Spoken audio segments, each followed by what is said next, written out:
മോളെ ഇനി ഞങ്ങൾ വിളിച്ചു കയറ്റേണ്ട കാര്യമുണ്ടോ? മോള് ഇവിടുത്തെ ആളായി കഴിഞ്ഞില്ലേ? വാ നിഷാന്തേ.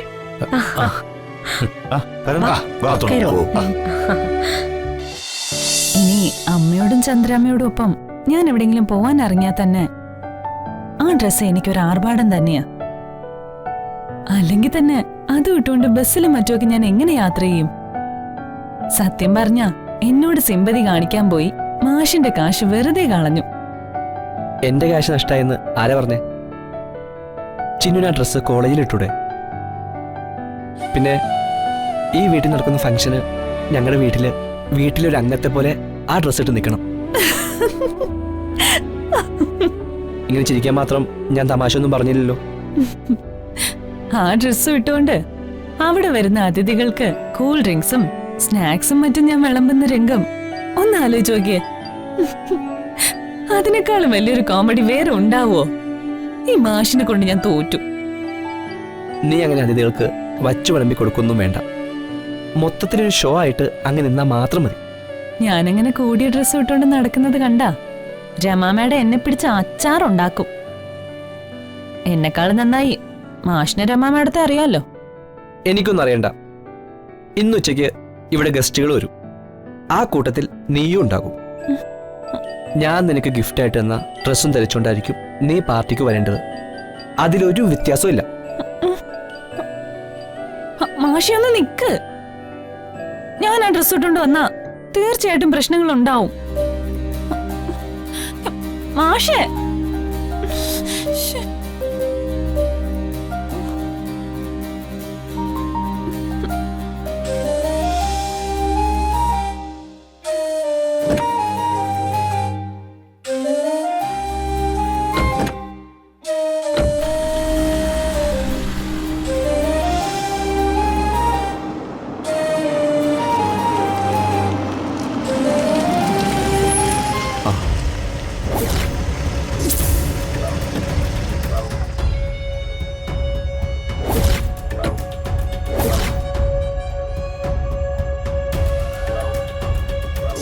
ആ കുട്ടി ഒരു രാജകുടുംബാംഗമാണെന്ന് പറഞ്ഞത് വാസ്തവമാണ്.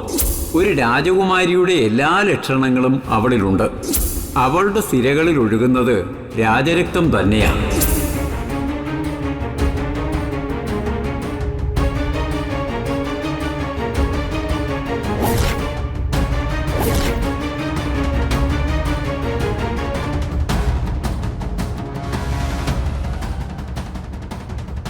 പണി ഏറ്റു അല്ല ജോത്സ്യരെ? നല്ല പുലിപ്പാലിൽ പണി കിട്ടിയതുപോലുണ്ട് രമാദേവിക്ക്.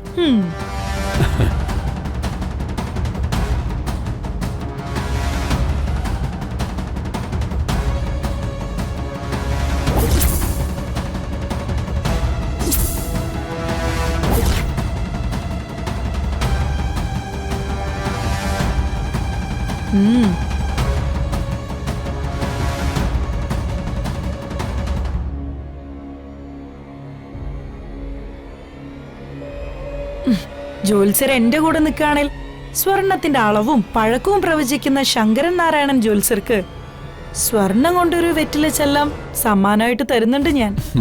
എന്റെ സഹായം എപ്പോഴും ഉണ്ടാവും. പ്രതിഫലം എപ്പോഴും സ്വർണമായി തന്നെ വേണം. അതേ ഈ ശങ്കരനാരായണന് നിർബന്ധമുള്ളൂ. നമുക്ക് വീണ്ടും കാണാം ജോത്സ്യരെ.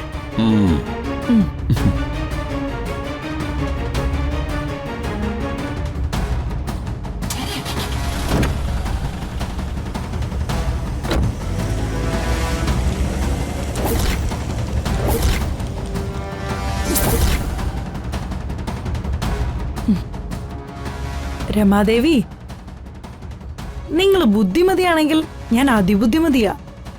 നിങ്ങൾ തന്ത്രശാലിയാണെങ്കിൽ ഞാൻ കുതന്ത്രങ്ങളുടെ റാണിയാ. നിങ്ങൾ എന്തെറിഞ്ഞു കളിച്ചാലും നിങ്ങളെക്കാളും 6 മുഴം മുന്നേ ഈ ഐശ്വര്യം എറിഞ്ഞിട്ടുണ്ടാവും.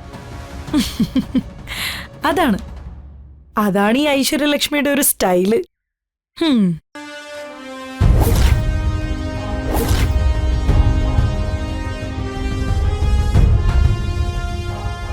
അച്ഛാ, ഈ എസ്കോട്ടും പൈലറ്റും ആയിട്ടൊക്കെ വന്നിരുന്നെങ്കിലേ ഒരു സീൻ ഉണ്ടാക്കായിരുന്നു.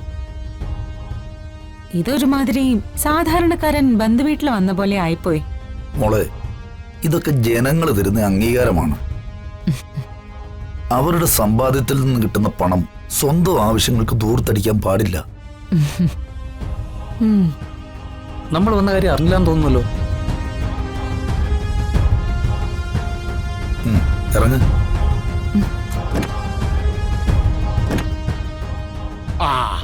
കുഞ്ഞോളെ, അവരെത്തി.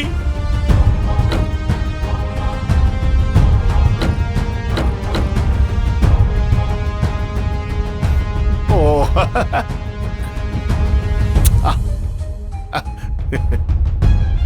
ആ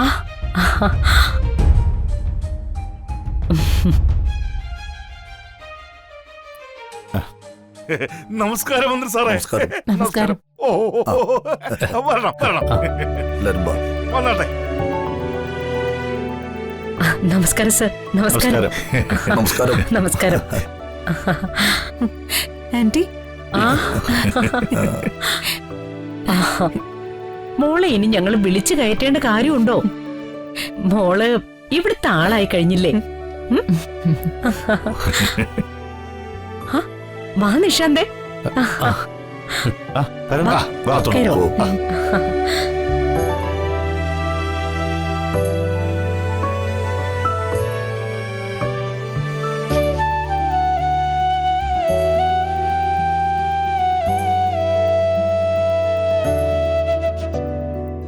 വരണം വരണം. ഇരിക്കെ ആ. ഇരിക്കെ സാറി ഇരിക്കണം. ഇരിക്കണം. ആ, ഇരിക്കെ. ആ, ആ, നിങ്ങൾ എത്താൻ വൈകിയപ്പോ ഞാൻ കരുതിയത് എന്തെങ്കിലും തിരക്ക് കാരണം വരവ് മാറ്റിവെച്ച് കാണുമെന്ന്. ആ, അച്ഛൻ മന്ത്രിസഭാ യോഗത്തിന് പോയാലും ഞാനും അമ്മയും ചേട്ടനും ഉറപ്പായിട്ടും വരുമായിരുന്നു.